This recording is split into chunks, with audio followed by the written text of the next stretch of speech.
মহাকাশ গবেষণা সংস্থা নাসার সাথে নন মিলিটারি স্পেস এরোস এক্সপ্লোরেশন চুক্তি সই করেছে বাংলাদেশ। মঙ্গলবার রাজধানীতে ইনভেস্টমেন্ট সামিটে নাসা ও স্পারসোর চুক্তির মাধ্যমে আন্তর্জাতিক মহাকাশ গবেষণা জোটের ৫৪তম সদস্য হলো বাংলাদেশ। এতে গবেষণার তথ্য পাওয়ার পাশাপাশি আর্থিক সহায়তাও পাবে বাংলাদেশ। বান্ডেল থাকলে প্রতি সেনমানিতে টাকা বাঁচবে। বিকাশ সেনমানি বান্ডেল কিনে জিতুন প্রতি লেনদেনে।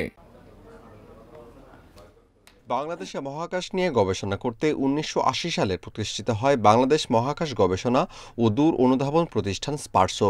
যাত্রার ৪৫ বছর অতিবাহিত হলেও উল্লেখযোগ্য কোনো সফলতা দেখাতে পারেনি স্পারসো।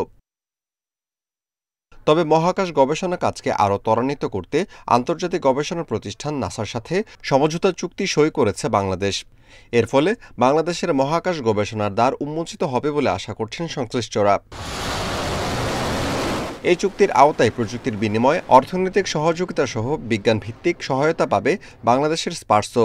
চুক্তি স্বাক্ষর অনুষ্ঠানে উপস্থিত ছিলেন বাংলাদেশ মার্কিন দূতাবাসের charge d'affaires Tracy Ann Jacobson, বিডার নির্বাহী চেয়ারম্যান আশিক চৌধুরী এবং প্রধান উপদেষ্টার মুখ্য সচিব সিরাজ উদ্দিন মিয়া।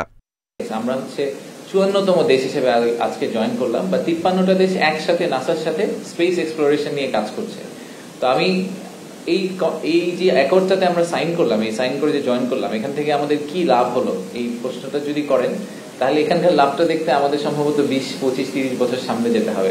যুক্তরাষ্ট্র, যুক্তরাজ্য, কানাডা, ভারত, অস্ট্রেলিয়া ও সংযুক্ত আরব আমিরাতের মতো দেশ এই আন্তর্জাতিক মহাকাশ জোটের সদস্য। Amirul Islam, independent news, Dhaka.